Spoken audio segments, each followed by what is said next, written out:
Explain చేస్తాను.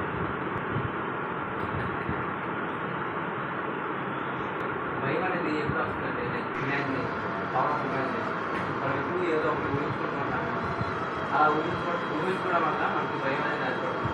Suppose మనం ఒక సినిమా హాల్కి వెళ్ళాం, ఆ సినిమా హాల్కి ఒంటరిగా వెళ్ళాం, లేకపోతే ఒక్కడే ఈవెన్ ఒక పిన్ సౌండ్ పైన కూడా ఎంతో భయానికి ఉన్నాం. ఎందుకంటే మన ఇమాజినేషన్ వల్ల. అదే కానీ మనకి ఇమాజినేషన్ లేకపోయింది మరి భయం అనేది అవుతుంది. ఇమాజినేషన్ అసలు లేకపోతే మనిషి అలా సర్వే అవ్వాలనుకుంటున్నాను. మనిషి సర్వే అవుతుంది ఇమాజినేషన్ వల్ల. మనిషి అంత డెవలప్ అయ్యితే ఇమాజినేషన్ వల్ల. ఇమాజినేషన్ లేకపోతే అంటే ఇమాజినేషన్ వల్ల భయం అనేది ఏర్పడుతుంది అని చెప్తున్నాను. ఇమాజినేషన్ వల్ల అంటే ఇప్పుడు మనం ఏమంటారు, ఒక్క లాంటి జంతువులకు ఇమాజినేషన్ ఉంటుంది కాబట్టి వాళ్ళకి భయం అయ్యేది. ఇప్పుడు అలాగే మన మనుషుల్లో కూడా మామూలు పిక్చర్లు ఉంటారంటే మ్యాడ్ పీపుల్కి భయం అయ్యేదాన్ని. మ్యాడ్ పీపుల్ అంటే వాళ్ళకి బ్రెయిన్ సరిగ్గా పనిచేయదు. దాని గురించి ఇమాజినేషన్ వల్ల భయం వస్తుంది అనుకోలేదు. ఏంటంటే ఒక మనిషి ఉన్నాడు, ఒక మనిషి ఊహించుకోవడం వల్ల భయం అనేది ఏర్పడుతుంది. సపోజ్ ఎగ్జామ్స్ ఉన్నాయి, చాలా మంది ఏమంటున్నారు ఎగ్జామ్స్ ఏ కంగారు పడుతుంది. కానీ అలా ఊహించుకోకుండా మన పనిని మన సక్రమంగా నిర్వర్తిస్తే మన పని అవుతుంది. ఇంకా భయం కూడా ఉంటుంది. ఏంటంటే ముందరే మనకి ఏం జరగబోతుంది ముందర ఒకసారి కొంచెం క్లియర్గా ఆలోచిస్తే అక్కడ ఏం లేదని మనకి అర్థమైపోతుంది. అదేదో ఉంది అని మనకి భయపడుతుంది. ఒక గది ఉంది, గది మనం తలపేస్తుంది, గదిలో నుంచి చప్పుడు వస్తుంది, మళ్ళీ బయట ఉంటుంది. చప్పుడే వస్తుంది అని మన ఇమాజినేషన్ పవర్ మనకి ఏదో ఉంది ఒకటే కలం మన బ్రెయిన్ మనతో ఆడుకుంటూ ఉంటుంది. మన బ్రెయిన్ నీకు అక్కడ ఏదో ఉంది, నీకు ప్రమాదం జరగబోతుంది. ఎందుకంటే ఇది మనం ఏన్షియంట్ పీపుల్ దగ్గర నుంచి వచ్చింది. ఎలా అంటే మన ఫోర్ ఫాదర్స్ నుంచి. వాళ్ళు అడవుల్లో ఉండేవాళ్ళు కదా, జంతువుల దగ్గర నుంచి ఎప్పటికప్పుడు వాళ్ళు రక్షించుకుంటూ ఉంటారు. కాబట్టి వాళ్ళు నిద్రపోయి కూడా చెట్ల కింద ఏ జంతువు వచ్చి ఇండియా నుంచి అటాక్ చేస్తే వాళ్ళకి తెలియదు. కాబట్టి వాళ్ళ బ్రెయిన్ ఏమైతుంది అని అలర్ట్గా ఉంటుంది ఆ రైతు నిద్రపోయేటప్పుడు కూడా. అదే మనకు వచ్చింది. ఇప్పుడు ఏంటంటే మనం సివిలైజేషన్ సొసైటీలోకి వచ్చేది కాబట్టి ఇప్పుడు మనకి ఆ బ్రెయిన్ అవసరం. మనం ఇల్లు నిర్మించుకున్నాం, అన్ని స్కూల్లోనే ఫ్యాన్లు వేసి మొత్తం క్లియర్గా ఉంటున్నాం కాబట్టి మనకి అవసరం. కాకపోతే ఆ భయం మన కోపాల నుంచి డైరెక్ట్గా వచ్చేది. ఇంకా మనకి డెవలప్మెంట్ అయ్యింది కాబట్టి అది ఉండాల్సిన అవసరం లేదు. కానీ అది నేను చెప్తారు కదా, ఆయన పేరు ఏం పేరు, ఓషియో కాదు, మనిషి అవాల్వ్ అయితే వచ్చేసింది. ప్రతిదీ అవాల్వ్ అవుతున్నా ఉంటుంది, చేంజ్ అవుతున్నా ఉంటుంది. చేంజ్ కాకపోతే కాన్స్టెంట్గా అక్కడే ఏంటంటే బ్రెయిన్ థింకింగ్ స్టాప్ అయిపోతుంది. బ్రెయిన్ థింకింగ్ స్టాప్ అయిపోకుండా ఉండాలంటే ఎవాల్వ్ అవ్వాలి. ఎవాల్వ్ అవుతుంది కాబట్టి మనకి ప్రెజెంట్ మనం బతుకుతున్నామని తెలుస్తుంది. ఇప్పుడు సపోజ్ న్యూస్ అనేది ఇవాళ వాయువులో వస్తుంది, రేపు వర్షం పడుతుంది, లేకపోతే ఈరోజు ఇన్ని సేల్స్ అయ్యాయి, ఇలా న్యూస్ వస్తుంది కాబట్టి మనం బతుకుతున్నాము, మనం ఆలోచిస్తున్నాం. అదే కానీ ఏ అవాల్వేషన్ ఏది లేకపోతే మనం అలా కాన్స్టెంట్గా ఉండిపోతే మనం బతికినట్టు కూడా తెలియదు. మన రోబోలాగా అయిపోతుంది. రోబోకి ఫీలింగ్స్ ఏమీ ఉండవు. మామూలు ఏ ఇన్స్ట్రక్షన్ ఇస్తే ఆ ఇన్స్ట్రక్షన్ చేసేస్తుంది. మనకి ప్రోగ్రామ్ రాయాలి. మామూలు ప్రజలు ఎలా అయిపోయారంటే మనం కూడా ప్రోగ్రామింగ్ రాసినట్టు అయిపోతుంది. సొసైటీ కోసం అది చేస్తున్నారు. అందులో సొసైటీ కోసం ఏమంటే చిన్నప్పుడు పుట్టంలోనే ఇది ఇచ్చేయాలి, ఇది చేయకూడదు అని ప్రోగ్రామింగ్ చేస్తున్నారు కరెక్ట్గా. దానివల్ల మనం ఇది అలాగే ఉండాలి, అదే కరెక్ట్ అని మనం భావిస్తాం. నిజానికి అది కరెక్ట్ రాంగ్ అనే ఉంటుంది. కరెక్ట్ రాంగ్ అనేవి మనిషి ఎవల్యూషన్లో వాడి కోసం ఆలోచించుకుంటారు. ఇప్పుడు మ్యారేజ్ ఉంది, నార్మల్గా చెప్తున్నా. మ్యారేజ్ ఎందుకు మ్యారేజ్ చేసుకోవాలా, ఇద్దరు విధానం, తర్వాత వాళ్ళు పెళ్లి చేయాలి. ఇదంతా ఏంటంటే అవార్డులో మామూలుగా సర్వేవల్ ఆఫ్ ది ఫిట్టెస్ట్ అని ఉంటుంది కదా, తెలిసే మీకు. సర్వేవల్ ఆఫ్ ది ఫిట్టెస్ట్ ఏంటంటే బలమైన వర్గులే పెరుగుతారు. ఇప్పుడు అడవిలో తీసుకుంటాం మనం. ఫస్ట్ స్టార్టింగ్ మనం ఎవాల్వ్తో వచ్చింది అడవి నుంచి. అడవిలో ఏంటంటే ఇప్పుడు strongest animal, king of the forest ఏంటంటే రైట్ కదా. రైన్ ఎందుకైంది? అది స్ట్రాంగెస్ట్ యానిమల్ కాబట్టి. జంతువులు వేటాడుతుంది కాబట్టి. జింక ఎందుకు కావలేదు? అది వీకెస్ట్ యానిమల్ కాబట్టి. ఇప్పుడు పారిపోతూ ఉంటుంది, దాని మీద దాన్ని cell confidence. Survival of the fittest ఏంటంటే బలవంతుడే బతుకుతాడు, బలహీనుడు చచ్చిపోతాడు. చచ్చిపోవాలి. మీరు ఇలా చెప్తుంటే నాకు స్పైడర్ సినిమా గుర్తు వస్తుంది. అక్కడ కూడా బలవంతుడే బతుకుతాడు, బలహీనుడు చచ్చిపోతాడు అనే టైప్లో ఫిల్మ్ కూడా చెప్తాడు. అదే చాలా సినిమాలో ఉంది. సినిమాల్లో మన నచ్చిన బాలకృష్ణ సినిమాలో కూడా ఇదే ఉంది. సర్వేలో పిల్లల్ని కాపాడుతున్నా కొన్ని కొన్ని సినిమాలు చూస్తుంటే విలన్సే కరెక్ట్ అనిపిస్తుంది. అప్పుడు నిజానికి విలన్స్ కరెక్ట్ రాంగ్ అనేది లేదు అసలు చెప్తున్నాను. కరెక్ట్ మన పర్స్పెక్టివ్స్ వస్తాయి, మన పాయింట్ ఆఫ్ వ్యూస్ పెట్టుకుంటారు. ఒకరికి ఒక పాయింట్ ఆఫ్ వ్యూ ఉంటే ఇంకొకరికి ఇంకొక పాయింట్ ఆఫ్ వ్యూ ఉంటుంది. అది నువ్వు ఏ దృష్టికోణం నుంచి వస్తున్నావు అనేది మారుతున్నా ఉంటుంది. అది కరెక్ట్ రాంగ్ అనేది కరెక్ట్ కాదు. Always fluctuate. రియల్ లైఫ్ లో సూపర్ హీరోస్ ఎవరు ఉంటారు, ఓన్లీ సిచ్యువేషన్స్ నీ నెక్స్ట్ మూవీ ఏం చేయాలని మారుస్తూనే ఉంటాయి. చాలా వరకు డెసిషన్స్, మన డెసిషన్ అనేది ఫెయిల్ అవుతుంది, సక్సెస్ అవుతుంది, కానీ మనం అనేది సక్సెస్ అవ్వాలి. ఇప్పుడు సపోజ్ మనం ఫెయిల్ అయినా మన డెసిషన్ ఫెయిల్ అయింది అనుకోవాలి, కానీ మనం సక్సెస్ అయ్యి అనుకోవాలి. అదే ఫెయిల్ అయినా కూడా డెసిషన్ ఫెయిల్ అయింది అనుకోవాలి, కానీ మనం మనం ఫెయిల్ అయ్యి అనుకోవాలి. కరెక్ట్గా ఇంకేంటంటే నాకు మీరు చెప్పారు కదా, లైక్ ఇంటెలిజెన్స్ అనేది అలాగా రిజెక్షన్ అనేది కోల్పోతూ ఉంటాం. మనం ఇది చెప్తూ ఉంటే నాకు ఓషో ఫిలాసఫీ గుర్తు వస్తుంది. ద రెస్పాన్స్ ఆఫ్ లవ్ అని మంచి పుస్తకం రాశారు ఓషో.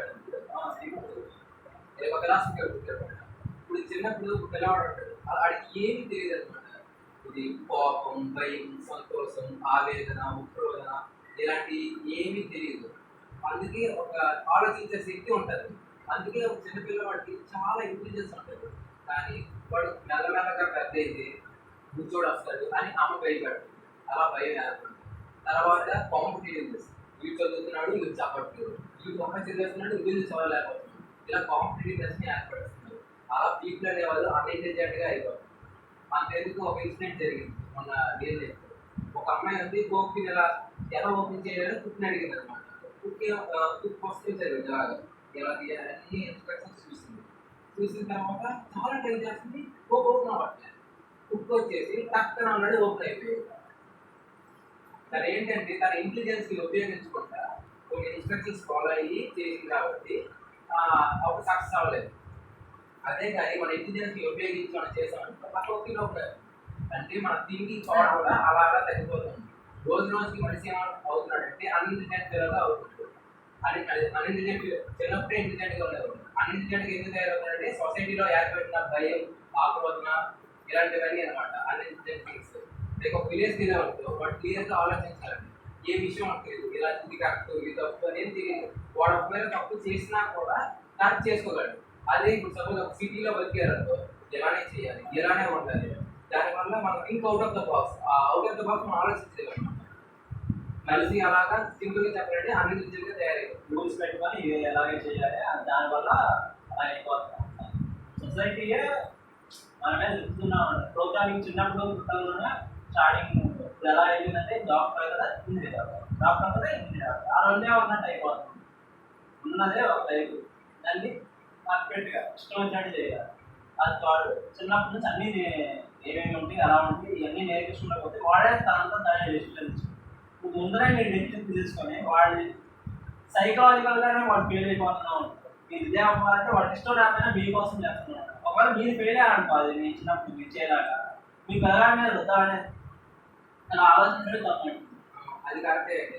ఇప్పుడు సపోజ్ ఒక కాలేజ్ ఉందనుకో, ఆ కాలేజ్లో తాబేలు ఉండొచ్చు, సింహం ఉండొచ్చు, ఒక్కొక్కరికి ఒక్కొక్క టాలెంట్ ఉంటుంది. ఇప్పుడు చాలా మంది ఏంటి కార్పెంటర్ అవ్వాల్సిన వాడు డాక్టర్ అవుతాడు, డాక్టర్ అవ్వాల్సిన వాడు ఇంజనీర్ అవుతాడు. ఇలా వాళ్ళు ఫీల్డ్లోకి వెళ్ళకుండా వేరే ఫీల్డ్లోకి వెళ్ళిపోతారు సొసైటీ వల్ల, పేరెంట్స్ వల్ల. ఇలాంటి చేంజ్ అయితే ఇంకా చాలా బాగుంటుంది. అదే కదా. అలా ఇంకా ఇప్పుడు ఇంకా చాలా మంది ఏంటంటే లైక్ పాస్ట్ గురించి చాలా ఆందోళన పడతారు. పాస్ట్ లా జరిగిపోయింది, ఏమో ఫ్యూచర్ ఎలా ఉండబోతుంది. మనం ఎప్పుడు కూడా ప్రెజెంట్ ని ఆస్వాదిస్తే చేయాలి. ఈవెన్ మనం కేక్ తిన్నా కూడా ఆస్వాదిస్తే తినాలి, ప్రెజెంట్ ని ఎంజాయ్ చేయాలి. ప్రెజెంట్ ఎంజాయ్ చేసుకోకపోతే ఫ్యూచర్ ఆటోమేటిక్గా బాగుంటుంది. The past is always over. The future we cannot predict. Just be in present. చాలా మంది ఫ్యూచర్ కోసం తెలుసుకోవడం కోసం జాతకాలు ఏం తిరుగుతూ ఉంటారు. జాతకాలు తెలుసుకున్నా ఏం చేస్తారు, రేపు ఏమన్నా హార్ట్ యాక్సిడెంట్ అలాంటివి అంత జరిగిపోతుంది అనుకో, మీకు ముందే తెలిసేస్తే ఇంట్లో కూర్చుంటారు. దీంట్లో ఉన్నప్పుడు జరిగితే ఏం చేస్తారు, ఫ్యూచర్ని ఎవరు మార్చలేరు. ఒకవేళ నీకు తెలుసుకున్నాను, ఒకవేళ రేపు నీకు ఎగ్జైట్మెంట్ వస్తుందని తెలిసిందండి, అందరూ ఎగ్జైట్మెంట్ ఇచ్చే విషయం జరిగిందని తెలిసినా కానీ ఆ ఎగ్జైట్మెంట్ నీకు అది వచ్చినప్పుడు ముందరే నీకు తెలుసు కాబట్టి దాన్ని నీకు రాదు కాదు ఎగ్జైట్మెంట్. దానివల్ల ఫ్యూచర్ తెలుసుకోవడం కంటే ప్రతి మూమెంట్ని ఎంజాయ్ చేసుకుంటా ఫ్యూచర్లోకి వెళ్తాం బెటర్. ముందుగా తెలుసుకోవడం వల్ల మనకి ఎక్సైట్మెంట్ ఎందుకు వస్తుంది. నేను చిన్నప్పుడు పుట్టినలోనే ఈ ప్రోగ్రామింగ్ చేస్తున్నా ఉంటారంటే దేవుడు దెయ్యం అనేది ఉంది. దెయ్యం ఎలా ఉంటుంది అసలు ఎవరైనా చెప్పారు? దెయ్యం ఉంటుంది, భూషణ వస్తుంది, దెయ్యం వస్తుంది. దెయ్యం రాత్రి చీకటి అయితే చాలు, రాత్రి అయితే మాత్రమే దెయ్యం వచ్చింది, పగలు రాదు. అదే మ్యాజిక్. అవును, వాళ్ళ చిన్నప్పుడు భయం అనేది ఆశపడతారు పేరెంట్స్, అలా అలా భయపడింది. మీకు సవాల్ కూడా ఎంకరేజ్ చేస్తారు, ఊహించుకోవడం సార్. దెయ్యం అంటారే, దెయ్యం ఎట్లా ఉంటుందో ఎవరు చెప్పారు. దెయ్యం అంటే ఏంటి ఇప్పుడు అసలు? సోల్ బయటకు వచ్చేసి బ్లాక్ కలర్ లో ఉంటుంది అంతే కదా. చూపించినంత ఇలా బ్లాక్ కలర్ లోనే ఉంటారా, లేదంటే వైట్ చీర కట్టుకొని ఆడ చేయాలి. అది భలే రాస్తారు. కాబట్టి ఇప్పుడు దెయ్యం వచ్చి నీకు ఒకరికి దెయ్యం అటాక్ చేయాలంటే దెయ్యం చూడగలగాలి. చూడాలంటే ఏం కావాలి? కళ్ళు కావాలి. దెయ్యం వాటిని అటాక్ చేయాలి, ఇది చేయాలని ఆలోచించాలంటే ఏం కావాలి? బ్రెయిన్ కావాలి. బ్రెయిన్ లేదు, నర్వస్ సిస్టమ్ లేదు, ఐస్ లేవు. ఐస్ లేవు, టచ్ చేయడానికి బాడీ లేదు, స్పర్శ లేదు. టచ్ చేయడానికి అసలు టచ్ చేయడానికి బాడీ లేదు, చూడలేదు. అదే కదా అసలు. కళ్ళే లేకుండా ఇదంతా జరుగుతుంది, బ్రెయిన్ లేకుండా దెయ్యం ఎలా ఆలోచిస్తున్నాను అనుకుంటున్నాను. కొంతమంది ఏంటంటే ఇలా దెయ్యాలు ఉన్నాయి అంటే ఎక్స్ప్రెషన్స్ ఇచ్చి ప్రజలు భయపడతారు, దాంతో వాళ్ళు గొప్ప సంపాదించారు. ప్రాంక్ వీడియోలు యూట్యూబ్లో కూడా అలా ఎక్కువైపోయింది. చాలా కూడా మనుషుల యొక్క బలహీనతతో ఆడుకోవడానికి చాలా మంది అది వాళ్ళు డబ్బులు సంపాదిస్తున్నారు. కానీ ఇప్పుడు పీపుల్ యొక్క బ్రెయిన్ సైకలాజికల్ గా అది ఉంది అది ఉంది అనే దాన్ని క్రియేట్ చేశారు. చాలా మంది ఇప్పుడు బుక్స్ చదవడం కూడా తగ్గించేశారు. టీవీస్ వీళ్ళకి అలవాటు పడిపోయి బుక్స్ తగ్గించే వాళ్ళు వాళ్ళకి పేషెన్స్ తగ్గుతుంది. ఇప్పుడు రీల్స్ వచ్చేసినాయి, 20 seconds స్కిప్ వెళ్ళిపోతూనే ఉంటుంది. ఎంత స్క్రోల్ చేసినా వస్తానంటే ఆగబోయి ఎంజాయ్ లేకపోయిన దాన్ని ఎంత స్క్రోల్ చేసినా వస్తానే ఉంటే ఎంటర్టైన్మెంట్ అనుకుందాం. కానీ 30 seconds మన ఇంటెన్సివ్ స్పాన్ అనేది 1 hour 2 hours 3 hours ఉండేది. అలా 2 hours కి 1 hour కి చాలా 30 seconds వచ్చేసింది. ఇంకా తగ్గిపోతుంది ఫ్యూచర్లో మన ఇంటెన్సివ్ స్పాన్. మన ఇంటెన్సివ్ స్పాన్ పెరగాలంటే రోజుకి 1 hour బుక్స్ అవ్వడం కానీ మెడిటేషన్ ఇలాంటివన్నీ ఏవో కొన్ని చేస్తే it will be helpful for your brain. అన్నీ మనం డిసిషన్స్ ఎక్కువ అయిపోయాయి. ఎంతమంది ఎలా ఉండాలంటే ఇన్స్టెంట్ నుంచి మార్నింగ్ వేసేవాళ్ళు, ఫుడ్ ఏదో తినేవాళ్ళు, తర్వాత వాటర్ తెచ్చుకొని దగ్గర పెట్టుకునే వాళ్ళు, తర్వాత ఫార్మర్కి వెళ్ళేది చేసేసి డెసిషన్స్ ఎక్కువ ఉండేవి. అది ఇది చేయాలి, ఇది చేయాలి, లేదంటే ఇది చేయాలి, లేదంటే ఇది చేయాలి. ఇప్పుడు ఏం చేద్దాం? బయటికి వెళ్ళి ఆడుతున్నా, లేదంటే ఇంట్లో కూర్చొని బుక్స్ చదువుకున్నా, లేదంటే ఆడుతున్నాం. 1 2 3 ఆప్షన్స్ అట్లా ఉంటాయి. డెసిషన్ మేకింగ్ ఎక్కువ ఉంటుంది. ఇప్పుడు డెవలప్మెంట్ సొసైటీకి ఎలా అయిపోయిందంటే మార్నింగ్ లేస్తే మొత్తం డెసిషన్స్. ఏంటంటే మార్నింగ్ లేవగానే ఎక్సర్సైజ్ చేయడం అర్థమేస్తుంది, లేజినెస్ పెరిగిపోయింది. తర్వాత ఏం స్ప్రెడ్ తీసుకోవాలి, కాల్ తీసుకుని ఇక్కడ డెసిషన్సే మేగలవాలి. తర్వాత ఫోన్ తీసుకొని రీల్స్కోల్ చేస్తూనే ఉంటాం. ఫస్ట్ ఏమో మల్టిపుల్ ఆప్షన్స్ అనేవి మనకు ఉండడం వల్ల ఏది సెలెక్ట్ చేసుకోవాలో మనకు అనేది కరెక్ట్గా తెలియదు. అదే కదా, ఏం తెలుసుకోవాలని తెలియదు. మళ్ళీ బ్రెయిన్ మొత్తం స్ట్రెస్ అయిపోతుంది. ఇప్పుడు ఇంతకుముందు హార్డ్ వర్క్ చేసేవన్నా కానీ ఈవినింగ్ కల్లా కొంచెం ఎనర్జీ ఉండేది. ఇప్పుడు ఏమైపోతుందంటే అసలు హార్డ్ వర్క్ చేయట్లా, కూర్చొని మామూలుగా రోజంతా కూర్చొని రీల్స్ చూసినా కానీ సాయంత్రానికి టైర్డ్ అయిపోతున్నారు.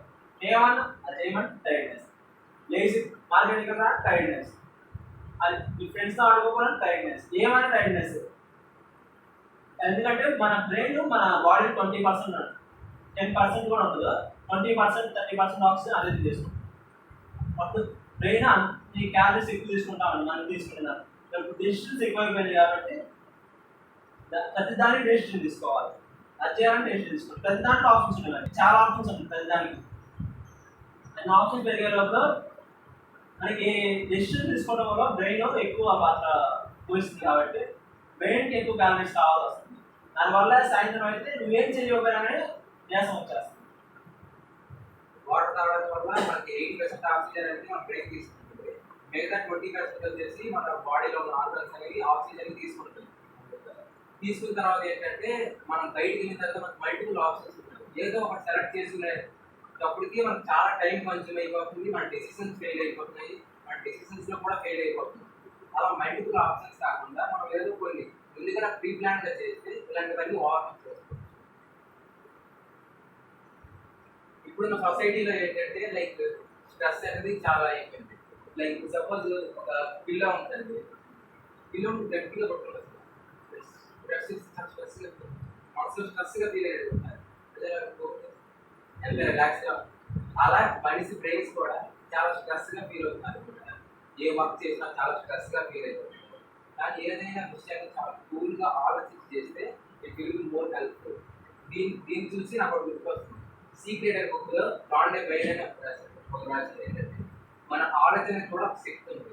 మనం టీవీ చూసుకుంటాం కదా డైలీ, రిమోట్తో ఒక్కొక్క క్లిక్ ప్రెస్ చేస్తాం, ఒక క్లిక్ ప్రెస్ చేస్తే ఒక ఫ్రీక్వెన్సీ వినిపిస్తుంది టీవీకి, అప్పుడు ఒక ఛానల్ అవుతుంది. 4 ప్రెస్ చేస్తే ఒక ఫ్రీక్వెన్సీ వినిపిస్తుంది టీవీకి, టీవీ అనేది ఇంకో ఛానల్ చేంజ్ చేస్తుంది. అలాగే మన ఆలోచనకు కూడా ఒక్కొక్క ఫ్రీక్వెన్సీ ఉంటుంది. ఫ్రీక్వెన్సీ బట్టి ఇప్పుడు పాజిటివ్ థాట్స్ వచ్చాయనుకో పాజిటివ్ ఫ్రీక్వెన్సీ ఉంటుంది, పాజిటివ్ ఆలోచనలు వస్తాయి, పాజిటివ్ థాట్స్ని బిల్డ్ చేసుకుంటే మన పనులు కూడా చాలా వేగంగా అయిపోతాయి. అదే నెగిటివ్ థాట్స్ అనుకో, నెగిటివ్ థాట్స్ నెగిటివ్ ఫ్రీక్వెన్సీ ఉంటుంది, మన ఆలోచనలు డెడ్ అయిపోతాయి. అందుకే ఆలోచనకి కూడా చాలా పవర్ ఉంది, ఆలోచనకు కూడా శక్తి ఉందని చెప్తారు రాండే బైన్. అంటే సీక్రెట్ లా ఆఫ్ అట్రాక్షన్. ఒక మ్యాగ్నెట్ కి ఎంత అట్రాక్షన్ పవర్ ఉంటుందో మన ఆలోచనకు కూడా అంతే అట్రాక్షన్ పవర్. పాజిటివ్ గా థింక్ చేస్తే పాజిటివ్ వేస్ వేయాలంతో, నెగిటివ్ థింక్ చేస్తే నెగిటివ్ వేస్ వేయాలి. నువ్వు ఏం చేస్తున్నా అనుకున్నా కానీ పాజిటివ్ ఆలోచిస్తే నువ్వు ఏం చేసినా పాజిటివ్ గానే అవుతుంది, నెగిటివ్ ఆలోచిస్తే నెగిటివ్ గానే అవుతుంది. It's all about the thought.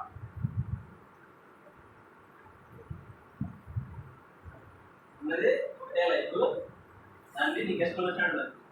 This is the philosophy right, no more books.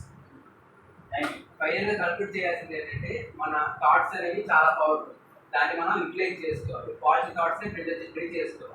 తర్వాత ఏదైనా విషయం, ఏదైనా అచీవ్మెంట్ నువ్వు చేసావంటే మన డెసిషన్ అనేది సక్సెస్ అయినట్టు, మన డెసిషన్ అనేది ఫెయిల్ అయినట్టు. నువ్వు సక్సెస్ అయినట్టు కాదు, నువ్వు ఫెయిల్ అయినట్టు కాదు.